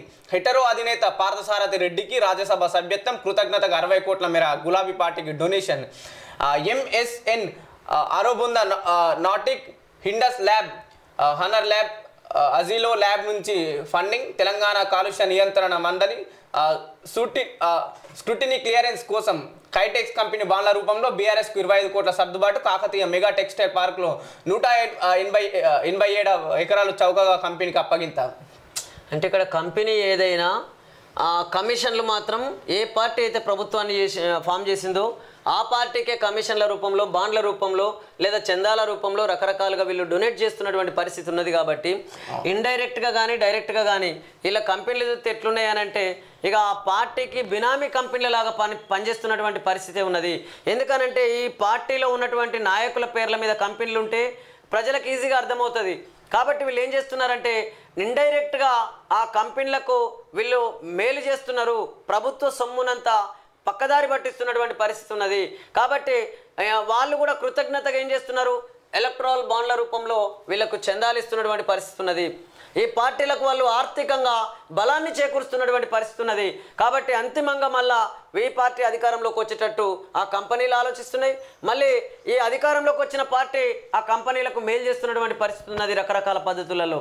కాబట్టి ఇలాంటి పరిస్థితులలో ఇటు కంపెనీలకు, కంపెనీ అధినేతలకు మేలు జరుగుతుంది. అదేవిధంగా కంపెనీల ద్వారా ఈ పార్టీలో ఉన్నటువంటి అగ్రనాయకత్వానికి లేదా ఈ నాయకులకే మేలు జరుగుతుంది తప్ప నా ప్రజలకు ఎట్లా మేలు జరుగుతుందో ఒక్కసారి ఆలోచించాలని చెప్పేసి అనేక మంది మేధావులు అంటున్నారు. రాజకీయ పార్టీలకు, కార్పొరేట్ కంపెనీలకు మధ్య కంటికి కనిపించిన తీరులో పరస్పరం ఉండే సంబంధాలు ఎలక్ట్రల్ బాండ్ల రూపంలో బయటపడుతున్నాయి. అధికారంలో ఉన్న పార్టీలకు విరాళం రూపంలో ఫండింగ్ చేయడం ద్వారా ప్రభుత్వం నుంచి అనుచిత లబ్ధి పొందడం ఆనవాయితీగా మారింది. ఎలక్ట్రల్ బాండ్ స్కీమ్తో ఉనికిలోకి వచ్చిన తర్వాత అధికారంలో ఉన్న పార్టీలకు వేల కోట్ల ఫండింగ్ కార్పొరేట్ కంపెనీల నుంచి డొనేషన్గా వెళ్తున్నాయి. కేంద్రంలోనైనా రాష్ట్రంలోనైనా అధికారంలో ఉన్న పార్టీలకు విరాళాలు అందించడానికి ఈ స్కీమ్ మార్గంగా మారింది. ఫిడో ప్రో తరహాలో చట్టబద్ధంగానే అమలవుతున్నది.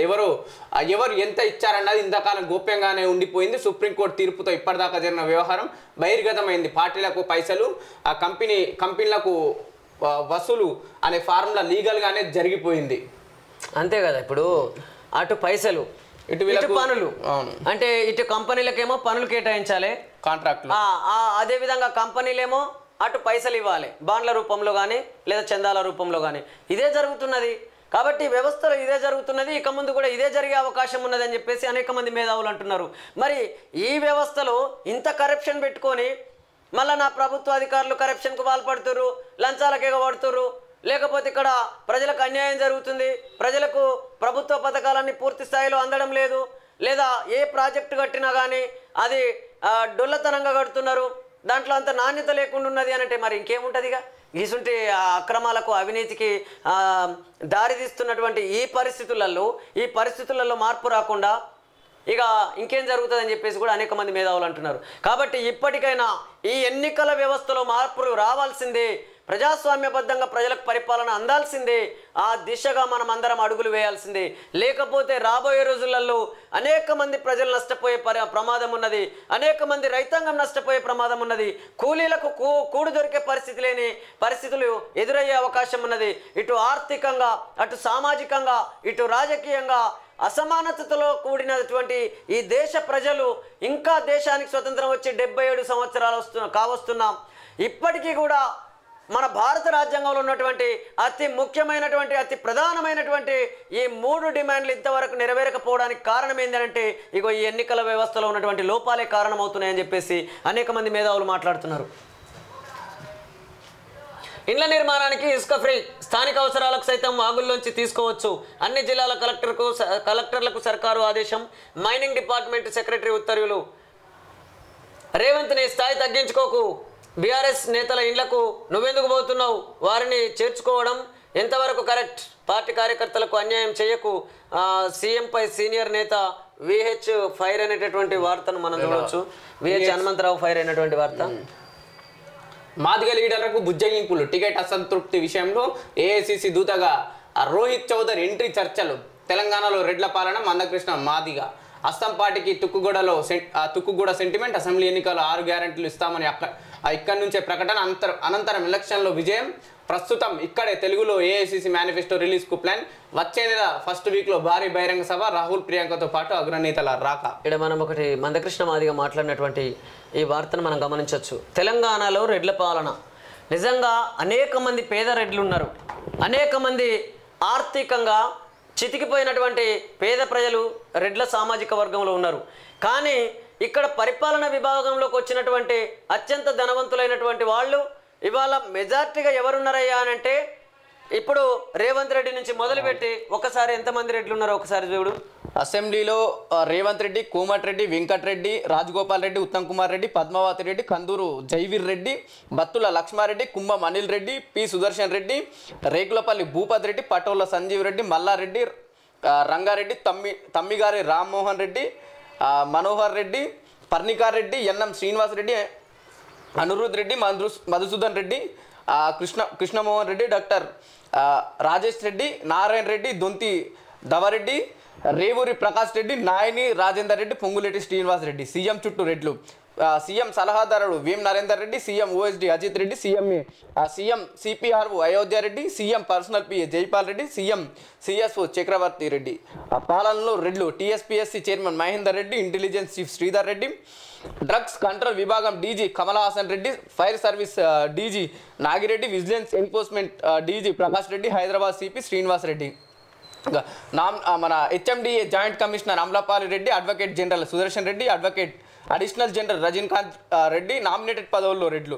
ఢిల్లీలో రాష్ట్ర ప్రభుత్వ ప్రతినిధి Jitender Reddy, governor quota MLC Kodandarama Reddy, media academic chairman Srinivas Reddy, T SAT CEO మన వేణుగోపాల్ రెడ్డి. కార్పొరేషన్ పదవుల్లో రెడ్లు. Tourism development corporation Patel Ramesh Reddy, sports authority chairman Shivasena Reddy, leads development corporation seeds development corporation Avinash Reddy, oil seeds development Janga రఘువీర్ Reddy, cooperative union Manala Mohan Reddy, urban finance inspector corporation Challa Narasimha Reddy, roads development corporation Malreddy Ram Reddy, state trade promotion corporation A Prakash Reddy, film development corporation Giridhar Reddy, industrial inspector మన infrastructure Nirmala Jagga Reddy, Satavahana urban development authority K Surender Reddy, Kakatiya urban development మీద authority Venkatarama Reddy. BRS నుంచి రెడ్లకు గాలం. Patnam Mahender Reddy, Ranjith Reddy Chevella MP ticket కోసం, మన Mallareddy Malkajgiri MP ticket కోసం, రాజశేఖర్ రెడ్డి త్వరలో చేరుతారని ప్రచారం. ఇక ఇది ఎట్లా ప్రజాస్వామ్యమో మీరే చెప్పాలి. ఇట్లాంటి ఇది ప్రజాస్వామ్యం అని మనం ఎట్లా అనుకోవాలి? కాంగ్రెస్ పార్టీ ఆలోచించాలి.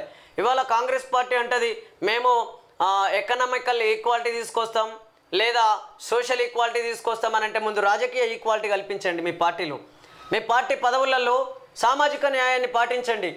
ఏ కాదా మీ పార్టీ ఆధ్వర్యంలో ఏర్పడ్డటువంటి తెలంగాణ రాష్ట్ర ప్రభుత్వం పదవులు ఏ విధంగా కేటాయించిందో ఒక్కసారి చూడండి.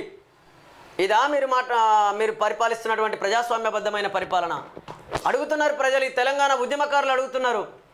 ఇదా మీరు చేస్తున్నటువంటి సామాజిక సమన్యాయం? సామాజిక సమన్యాయం అంటే ఏంటిది?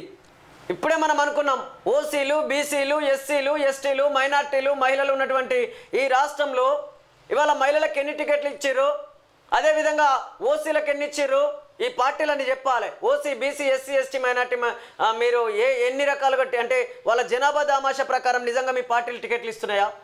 అదేవిధంగా మీ పార్టీ ఆధ్వర్యంలో ఏర్పడ్డటువంటి ఈ ప్రభుత్వం సామాజిక న్యాయాన్ని నామినేటెడ్ పోస్టుల్లో కానీ ఇతరత్ర పోస్టుల్లో కానీ సామాజిక న్యాయాన్ని పాటిస్తున్నాయా? ఒక్కసారి మీ గుండెల మీద చేసుకొని చెప్పండి ఈ పై స్థాయి నాయకులందరూ.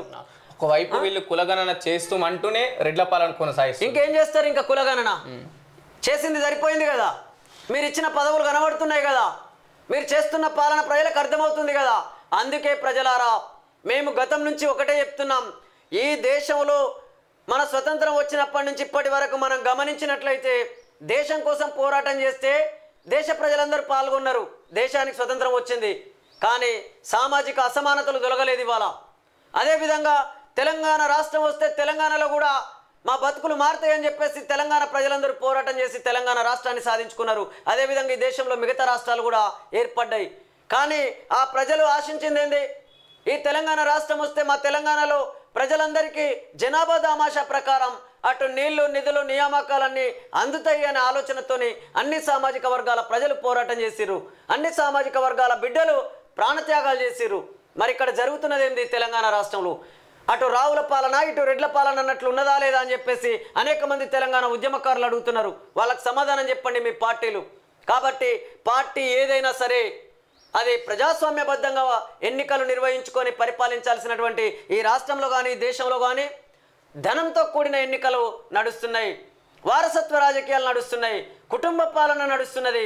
కాబట్టి ఇటు కుటుంబ పాలన కానీ, అటు ధనస్వామ్యంతో కూడిన ధన రాజకీయాలు కానీ, లేదా వారసత్వ రాజకీయాలు కానీ ఇవి ఆగాల్సిన అవసరం ఉన్నది.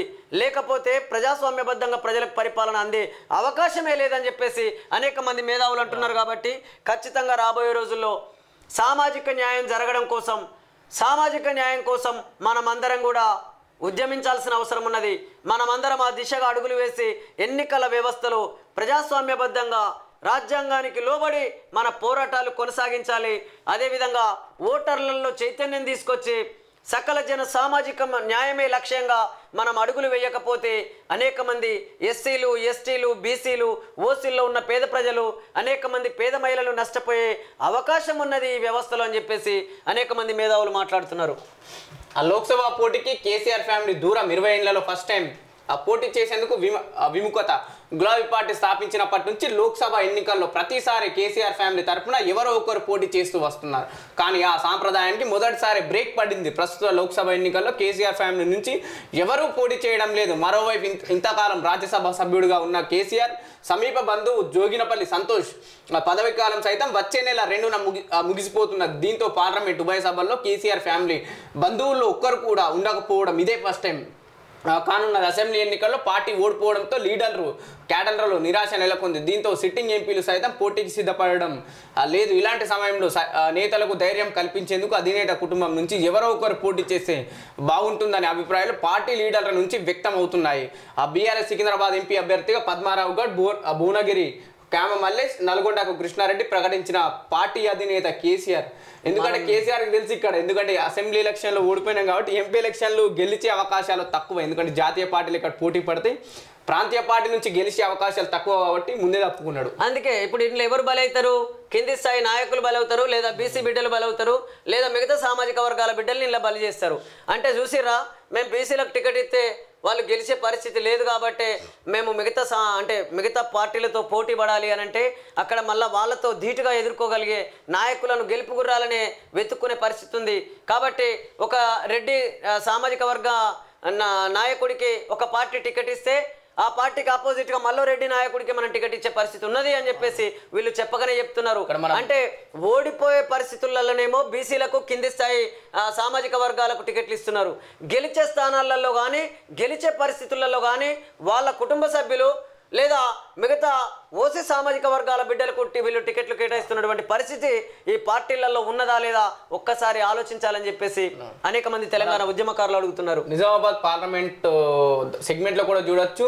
బీజేపీ నుంచి ఎంపీ అరవింద్ అయితే ప్రస్తుతం ఉన్న ధరంపూర్ అరవింద్, టీఆర్ఎస్ నుంచి ఏదైతే ఇప్పుడున్న బీఆర్ఎస్ నుంచి బాజిరెడ్డి గోవర్ధన్ గారికి ఇచ్చారు. ఎందుకంటే ఒకే సామాజిక వర్గానికి చెందిన ఇద్దరు అభ్యర్థులు, అక్కడ ఉన్న ప్రజలు ఎవరిని ఎన్నుకుంటారనే ఒక క్వశ్చన్ మార్క్ కూడా చాలా వరకు రేజ్ అవుతుంది. అదే అంటే ఎటుబెట్టి గెలిపే లక్ష్యంగా పనిచేస్తున్న ఈ పార్టీలు కాబట్టి అపోజిషన్లో ఉన్న అభ్యర్థి ఏ సామాజిక వర్గం, ఏ కులపాయన నిలబడ్డాడు, మరి వాళ్ళ ఆ నియోజకవర్గంలో ఏ కులం అంటే బలంగా ఉన్నది, ఏ కులం ఓట్లు ఎక్కువ ఉన్నాయి, ఇవన్నీ క్యాలిక్యులేషన్ చేసి ఆ కులం అభ్యర్థికి ఆపోజిట్గా మరో పార్టీ కూడా అదే కులపాయన నిలబెడుతున్నటువంటి పరిస్థితి ఉన్నది. అదే సామాజిక వర్గం వాళ్ళకు సంబంధించిన నాయకులకు టికెట్లు ఇస్తున్నటువంటి పరిస్థితి ఉన్నది. కాబట్టి ఇవన్నీ మనం గమనించినట్లయితే అత్యంత పేదవాళ్లకు, అత్యంత ధనవంతులకు పోటీ పెట్టి ఎవరు గెలిస్తే వాళ్ళకే రాజ్యాధికారం అంటే అది ఏ సామాజిక వర్గం అన్నా కానీ ఏ కులం అన్నా కానీ అందులో ఉన్నోడు గెలుచుడే తప్ప లేనోనికైతే ఆడ ఒరిగేదేమీ లేదు అని చెప్పేసి అనేక మంది ప్రజలు మాట్లాడుతున్నారు. ఆ భుజంగారావు తిరుపతి అన్న అరెస్ట్, ఫోన్ ట్యాపింగ్ కేసులో ఆధారాలు ఉన్నాయి. హైదరాబాద్ సిపి కొత్తపేట శ్రీనివాసరెడ్డి, ఇంటెలిజెన్స్ మాజీ చీఫ్ ప్రభాకర్ రావు ఇంట్లోనూ సోదాలు. అమెరికా వెళ్లిపోయిన కీలక అధికారి, అజ్ఞాతంలో మరో ఆఫీసర్, విచారణలో బీఆర్ఎస్ నేతల పేర్లు వెల్లడి.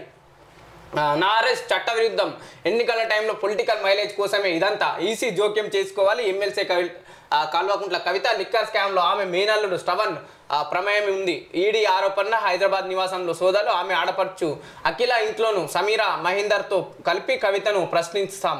ఈడీ కస్టడీని 3 రోజులు పొడిగించిన కోర్టు. మహబూబాబాద్ డిఆర్డిఓ సస్పెన్షన్, గతంలో భూపాలపల్లి డిఆర్డిఏ పీడిగా విధులు, ఫైనాన్షియల్ రికార్డులు అందజేయకపోవడమే కారణం. మంత్రి పొన్నం ఆడియో లీక్. సబ్స్టేషన్ విషయంలో సామాన్యుడిపై బూతు పురాణం సోషల్ మీడియాలో వైరల్. కారుణ్య నియామకాలు చేపట్టండి, యూనిఫామ్ పాలసీని రూపొందించని విద్యుత్ సంస్థలకు సిఎండి ఉత్తర్వులు. కేసీఆర్ నా మాట వినలేదు, అందుకే బీఆర్ఎస్ భూస్థాపితం. ప్రజాశాంతి పార్టీ అధ్యక్షుడు కేఏపాల్. నిజంగా కేఏపాల్ పార్టీన కొన్ని సీట్లు గెలుస్తున్నాయి అనిపిస్తుంది చాలా వరకు ప్రజలకు. కేఏపాల్ చూస్తే ఏమనుకుంటున్నారు అంటే ఆయన ఒక జోకర్గా తీసుకుంటున్నటువంటి పరిస్థితి ఉన్నది అని చెప్పేసి కూడా అనేక మంది మేధావులు మాట్లాడుతున్నారు. కాబట్టి ఇక్కడ కేఏపాల్ కానీ లేదా ఇంకొకరు కానీ ఈ ఎన్నికల వ్యవస్థలో మార్పులు రాకుండా ఇవన్నీ కామన్ అయిపోతాయి. ఎందుకనంటే పాపం ఆయన మాట్లాడేది నిజమైనప్పటికీ కూడా, కేఏపాల్ గారు మాట్లాడుతున్న మాటలు నిజమైనప్పటికీ కూడా ఆయనను ఒక జోకర్గా వీళ్ళు ప్రజలకు చూపిస్తూ ఈ మీడియాలో కానీ ఇవన్నీ కూడా చూస్తుంటే ఆయన మాట్లాడే మాటలు అట్లే ఉన్నాయి. గతంలో నేను ఇది చేసినా అది చేసినా ఇక్కడి నుంచి ఆ నాయకుడు నిజమే, కానీ గతంలో చేసినావు ఇప్పుడు ఎట్లా చేయగలుగుతావు చెప్పు, ఇప్పుడు ఏ విధంగా నా ప్రజలకు న్యాయం చేయగలుగుతావు చెప్పు. కానీ అది కాకుండా గతంలో నేను ఇది చేసిన అది చేసిన అంటే అయిపోయా, మొత్తం నీ సంస్థకు సంబంధించినటువంటి ఆర్థిక లావాదేవీలన్నింటినీ ఎక్కడికక్కడ ఆపేసినటువంటి పరిస్థితి ఉన్నది. కాబట్టి ఇక్కడ అధికారంలో ఎవరైతే ఉంటారో వాళ్ళకు అనుగుణంగా పరిపాలన కొనసాగుతున్నటువంటి పరిస్థితి ఉన్నది. అధికారానికి ఎవరైతే దూరం అవుతున్నారో వాళ్ళ మీద ఒత్తిడులు పెరుగుతున్నటువంటి పరిస్థితి ఉన్నది. కాబట్టి ఇలాంటి పరిస్థితులలో మీరు మేము ఇది చేస్తాము అది చేస్తామని చెప్పకుండా మేము ఇది చేసినాం అది చేసినామని గతంలో చేసినవి చెప్పుకొని తిరిగే పరిస్థితి ఉన్నది తప్ప ఇక ఏం చేస్తాము ఎట్లా చేస్తాం అనేటటువంటి చెప్పే పరిస్థితి అయితే కనబడతలేదు. అందుకే మిమ్మల్ని ఒక జోకర్ లాగా చూస్తున్నారు అని చెప్పేసి కూడా అనేక మంది మేధావులు మాట్లాడుతున్న మాటల్ని మేము మాట్లాడుతున్నాం. కాబట్టి మీరు కూడా మీ మాటల్లో మార్పులు తీసుకురండి. మీరేమంటే అన్నీ మాట్లాడుతున్నారు, అంతిమంగా ప్రభువు మీద ఎత్తుతున్నారు మరి. కాబట్టి ఇది కూడా కరెక్ట్ కాదు కదా.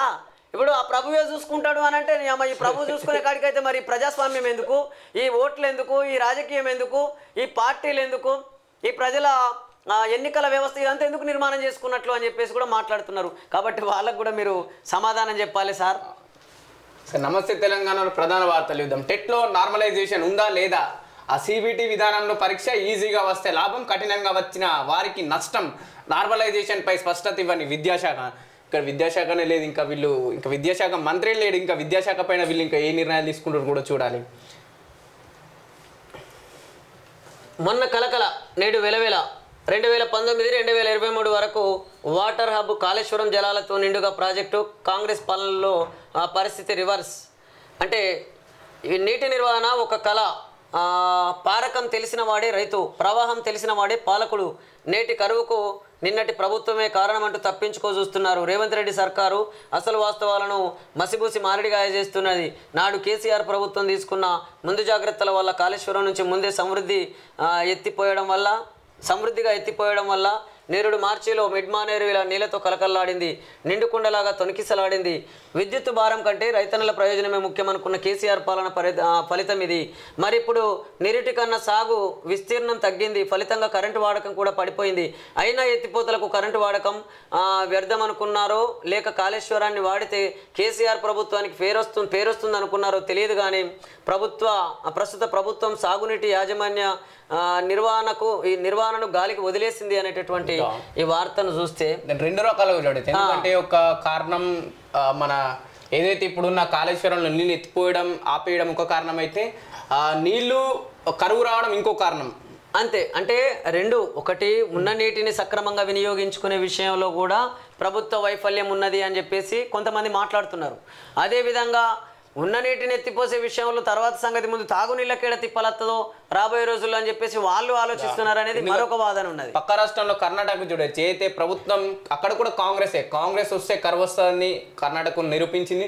తెలంగాణకు అదే పరిస్థితి పడుతుందని కూడా ఆలోచన వస్తుంది. కాబట్టి ఇక్కడ మనం గమనించాల్సింది ఏంటంటే ప్రకృతి వైపరీత్యాల వల్ల పడాల్సిన టైంలో వర్షాలు పడతలేవు, పడకూడని టైంలో వడగండ్ల వానలు పడడం కానీ లేదా వర్షాలు పడడం కానీ జరుగుతుంది. కానీ ఏది ఏమైనా ఈ ప్రభుత్వాలు వీటన్నిటిని గమనించి, వాతావరణ శాఖ కూడా గమనించి దానికి అనుగుణంగా మన ప్రాజెక్టులు నిర్మాణం చేసుకొని అక్కడ ఎలాంటి లోపాలు లేకుండా నిర్మాణం చేసుకొని నీటిని నిల్వ చేసుకొని ఇటు సాగునీరు కానీ ఇటు త్రాగునీరు కానీ ప్రజలకు అందించగలిగే విధంగా ఈ ప్రభుత్వాలు నిర్మాణమైనప్పుడు మాత్రమే ఇది సాధ్యమవుతుంది. అంతే తప్ప అటు కాంట్రాక్ట్లకు ఇటు పార్టీలకు అటు బాండ్ల రూపంలో కమిషన్లు ఇచ్చుడు, చందాల రూపంలో పైసలు ఇచ్చుడు, మళ్ళీ పార్టీలు వచ్చిన తర్వాత ఆ కంపెనీలకు మెయిల్ చేయడం, వాళ్ళకు కాంట్రాక్ట్లు పోయేటట్టు చేయడం. ఇక ఈ పరిస్థితులలో ఇక ఇట్లాంటి పరిస్థితులు రాకపోతే ఇంకెట్లా వస్తాయో మనం ఒకసారి ఆలోచించాలి. అందుకే ఈ పరిస్థితి ఉండకూడదు నా ప్రజలకు అని అంటే ప్రజలకు అనుబంధంగా పరిపాలన కొనసాగించుకునే విధంగా ఈ వ్యవస్థలో మార్పులు చేసుకోవాల్సినటువంటి అవసరం ఉన్నది. హైదరాబాద్కు జల ధరింపు ప్రణాళిక లోపించడంతో పొంచి ఉన్న ముప్పు కృష్ణా బోర్డు కరుణిస్తే నగరానికి కృష్ణా నీరు కోటా పూర్తితో కేఆర్ఎంబి నిర్ణయంపై ఉత్కంఠ. కాళేశ్వరం జలాలు లిఫ్ట్ చేయక ఎల్లుండి ఎల్లంపల్లి అన్నట్టు వార్త చూడొచ్చు. ఏముంది లిఫ్ట్ చేయడానికి? ఆ ప్రాజెక్టు కుంగిపోయిందిరా నాయన, మళ్ళీ వర్షాలు వస్తే ఇది మొత్తానికి మొత్తం ఏడగొట్టకపోతుందో, మళ్ళీ కింద ఉన్నటువంటి గ్రామాలు ఏడ ముంపుకు గురైతాయి అని చెప్పేసి ఒకవైపు భయపడుతుంటే, మళ్ళీ ఈ ప్రభుత్వం కూడా యుద్ధ ప్రాతిపదికన చర్యలు చేపట్టి మరి దాన్ని పునర్నిర్మాణం చేసుకొని మళ్ళీ యథావిధిగా పకడ్బందీగా నిర్మాణం చేసుకొని అటు కింది గ్రామాలు కింది ప్రజలు ముంపుకు గురి కాకుండా, అదేవిధంగా ఇటు నీటి సమస్య రాకుండా ఆలోచించాల్సింది పోయి వీళ్ళ మీద వాళ్ళు విమర్శించడం, వాళ్ళను వీళ్ళు విమర్శించడం, ఒకరి తప్పుల్ని ఒకరెత్తుకు చూపుకోవడం, ఇది నిర్మాణం ఇదే జరుగుతుంది. నిజంగా సమస్య పూర్తయితే వీళ్ళకు ఓట్లు వస్తాయి అంటే ఓట్లు రావు కదా. సమస్య ఎన్నొద్దుల సమస్యగానే మిగిలిపోతే వీళ్ళు ప్రజలు వాళ్ళకున్న సమస్యలు ముందుకు తీసుకురా. ఎస్, అంటే ఇక్కడ మీరు అన్నట్లు ఇంకోటి గమనించాలి మనం.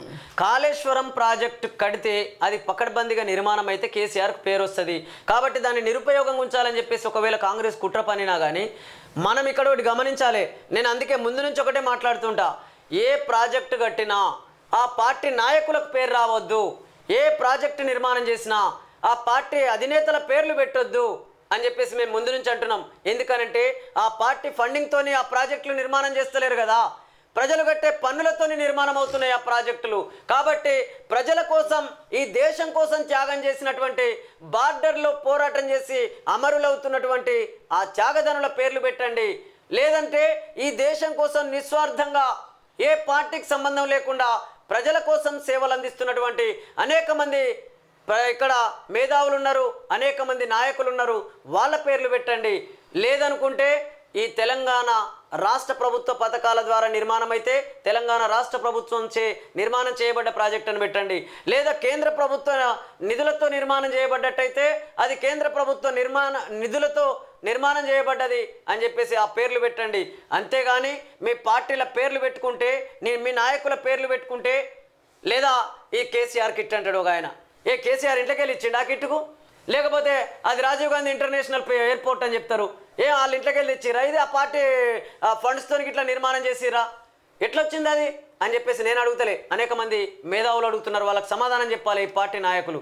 కాబట్టి ఇక్కడ ఇట్లాంటి పరిస్థితులలో కాబట్టి ఈ ప్రాజెక్టు వల్ల కేసీఆర్ పేరు వచ్చేటట్టుంది అని అంటే ఆ ప్రాజెక్టుని నిర్లక్ష్యం చేసే పరిస్థితి ఉన్నది. మరి దానివల్ల ఎవరికి నష్టం జరుగుతుంది? అంతిమంగా ఇక్కడ ఉన్నటువంటి ప్రజలకు నష్టం జరిగే అవకాశం ఉన్నది. కాబట్టి ఈ వ్యవస్థలో మార్పులు రావాలని పదే పదే ఎందుకు చెప్తున్నామనంటే వ్యవస్థలో లోపాలున్నంత కాలం ప్రజలకు ఈ అవస్థలు తప్పే పరిస్థితి లేదు. కాబట్టి వ్యవస్థలో మార్పులు వస్తే ఖచ్చితంగా ప్రజలకు మేలు జరిగే అవకాశం ఉన్నది అని చెప్పేసి అనేక మంది మేధావులు మాట్లాడుతున్నదే మేము మాట్లాడుతున్నాం. డమ్మీ కాంగ్రెస్ లోక్సభ సీట్లలో బలహీన అభ్యర్థులు స్థానికంగా పట్టులేని వారి ఎంపిక పారాషూట్ నేతలకు టికెట్, ఇది బీజేపీకి మేలు చేసేందుకేనా, మిత్రులను గెలిపించుకునేందుకే ఉప ఎన్నికల తీరు పునరావృతం, రేవంత్ పై పార్టీలో గుసగుస, అన్ని చోట్ల పోటీలో డమ్మీ అభ్యర్థులే, సీఎంపై మండిపడుతున్న ఆశావాహులు, Chevella BJP Konda Vishweshwara Reddy, Congress Gaddam Ranjith Reddy, Nagar Kurnool BJP Pothuganti Bharath Prasad, Congress Malluru Ravi, Malkajgiri BJP Etela Rajendra, Congress Sunitha Mahender Reddy, Secunderabad BJP G Kishan Reddy, Congress Danam Nagender అంటూ ఒక వార్త చూడొచ్చు. సామాజిక సముఖతం, బీఆర్ఎస్ లోక్సభ టికెట్లలో అన్ని వర్గాలకు సమప్రాధాన్యం, 16 స్థానాలకు అభ్యర్థులు ఫైనల్, మిగిలింది ఒక హైదరాబాద్ సీటే, లష్కర్ నుంచి పద్మారావు గఢ్, భువనగిరి నుంచి కామ మల్లేష్, నల్గొండ నుంచి కంచాల కృష్ణారెడ్డి, మరో ముగ్గురిని ప్రకటించిన కేసీఆర్. ఇక సామాజిక సమతూకం అట, బీఆర్ఎస్ లోక్సభ టికెట్లలో అన్ని వర్గాలకు ప్రాధాన్యం. ఇక్కడ మనం ఒకటి గమనించాలి, బీసీలకు 5, రెడ్లు 4, వెలుమ 1, కమ్మ 1, ఎస్సీ ఎస్టీలు 5 అని అంటున్నారు. మరి రెడ్ల సామాజిక వర్గం ఎంత ఉంది? 4 సీట్లు కేటాయించడానికి 5%. కాబట్టి ఇక్కడ సామాజిక సమతూకం ఎట్లయితుంది? మరి మీ పేపరు, మీ వార్తలు, లేదా మీరు మాట్లాడిన మాటలు, మీ పార్టీ తీసుకున్న నిర్ణయాలను మనం ఇక్కడ చూడొచ్చు. ఎట్లా సామాజిక సమతూకం అయితే సరే మీరు కేటాయించిన సీట్లే.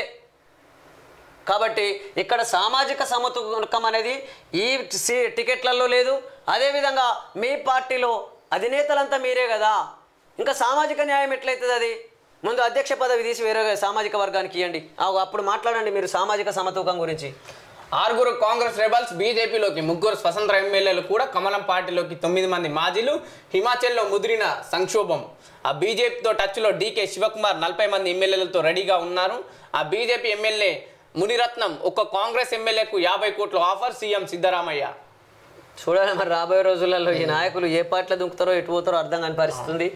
నా కొడుకుల్లారా ముడ్డి బొక్క పగలగొడతా నక్రాలు చేస్తున్నారా? మంత్రి పొన్నం మరో వాయిస్ లీక్. సోషల్ మీడియాలో ఆడియో వైరల్. సబ్ స్టేషన్ గురించి మాట్లాడినందుకు ప్రయత్నించిన తిరుపతిపై మండిపాటు. ఏమో నిజంగా ఈ మాటలు చూస్తుంటే అయితే చాలా బాధ అనిపిస్తుంది. ఇలా పెత్తనం అంతా కూడా పేద ప్రజల మీద, ఇలా పెత్తనం అంతా కూడా అమాయక ప్రజల మీదనే. కానీ వాళ్ళ అధినాయకత్వాన్ని, వాళ్ళు చేస్తున్న తప్పుల్ని ఒక్కరు కూడా మాట్లాడే పరిస్థితి ఉండదు.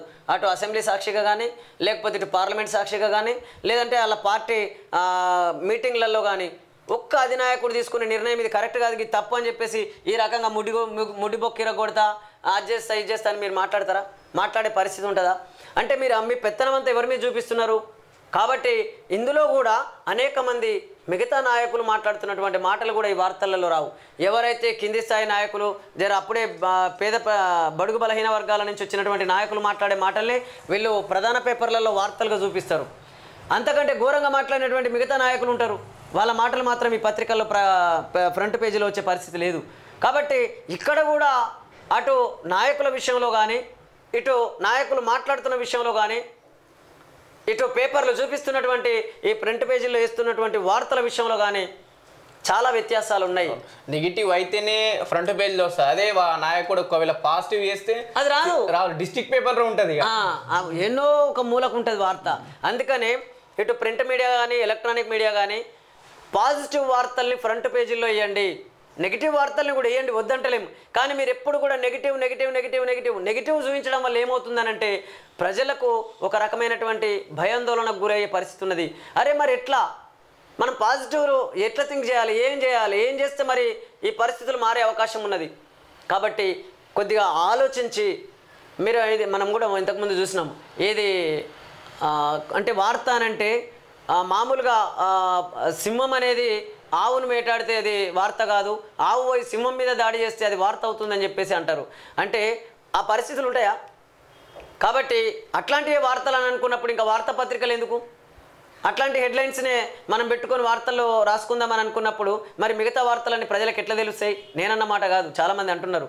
కాబట్టి అన్ని వార్తల్ని ప్రజలకు వాస్తవాలను తెలిపే విధంగా ఉన్నట్లుగా వార్తలు వస్తే అందరూ సంతోషపడతారు. కానీ ఈ వార్తలు రాయడంలో కానీ, వార్తలు ప్రసారం చేయడంలో కానీ ఒక పత్రిక ఒక రకమైనటువంటి వార్తలకు మొదటి పేజీని కేటాయిస్తున్నట్లు, మరో పత్రిక మరో రకమైనటువంటి వార్తలకు మొదటి పేజీని కేటాయిస్తున్నట్లు ఈ వార్తల యొక్క పరిస్థితి, పత్రికల తీరును చూస్తే మనకు అర్థమవుతుందని చెప్పేసి కూడా అనేక మంది వార్తాపత్రికలు చదువుతున్నటువంటి ప్రజలు మాట్లాడుతున్న మాటల్ని మేము ముందుకు తీసుకొస్తున్నాం. కాబట్టి ఇట్లా పక్షపాతంగా పత్రికల్లో వార్తలు రాకుండా ప్రజలకు అనుబంధంగా, ప్రజల సమస్యల పరిష్కారమే లక్ష్యంగా, ప్రజలకు అనేక సమస్యలు ఉన్నాయి, ఆ సమస్యలన్నిటినీ కూడా ప్రతిబింబించేలా మీ పత్రికలు పత్రికలు అటు ప్రింట్ మీడియా కానీ, ఎలక్ట్రానిక్ మీడియా కానీ ఇలాంటి వార్తల్ని కనుక ప్రజల దగ్గరికి, అటు ప్రభుత్వాల దృష్టికి తీసుకెళ్ళగలిగితే పత్రికా రంగం మీద ఒక నమ్మకం, విశ్వాసం ప్రజలకు కలిగే అవకాశం ఉన్నది. అదేవిధంగా పాలకులు కూడా మారండి అయ్యా, మీరు చెప్తున్నది ఒకటి, చేస్తున్నది ఒకటి, అధికారంలోకి వచ్చే ముందు చెప్తున్న మాటలు ఒకటి, అధికారంలోకి వచ్చిన తర్వాత మీరు చేస్తున్నటువంటిది మరొకటి. ఇక అక్కడ గెలిచిన నాయకులు కూడా పేద ప్రజల మీద మీ పెత్తనం చూపించడం ఏందయ్యా? ముడి బొక్కిర కొడతా, అదిర కొడతా, ఇదిర కొడతా, ఇవేమైనా వెనకటి రోజులు అనుకుంటురా? ఆనాడు ప్రింట్ మీడియాలో, ఎలక్ట్రానిక్ మీడియాలో వస్తే తప్ప మీరేం మాట్లాడిరో నా ప్రజలకు తెలిసే పరిస్థితి లేదు. లేదా మౌత్ పబ్లిసిటీ ద్వారా ఒకరి నుంచి ఒకరికి మాట్లాడుకున్న మాటల ద్వారా తప్ప ఈ ప్రజల్లోకి తెలిసే అవకాశం లేదు. కానీ ఇప్పుడు అట్లా కాదు, చేతుల సెల్ ఫోన్ ఉంటుంది, సోషల్ మీడియా వచ్చింది, మీరు ఏం మాట్లాడినా ఒక డేగ కన్నులాగా ఎక్కడో ఒక దగ్గర నుంచి సోషల్ మీడియాలో బంధించబడుతున్నాయి మీ వార్తలు, మీ మాటలన్నిటినీ. కాబట్టి చివరికి ఫోన్ ట్యాపింగ్లు కూడా జరుగుతున్నాయి. అందుకని ఒళ్ళు దగ్గర పెట్టుకొని మాట్లాడండి.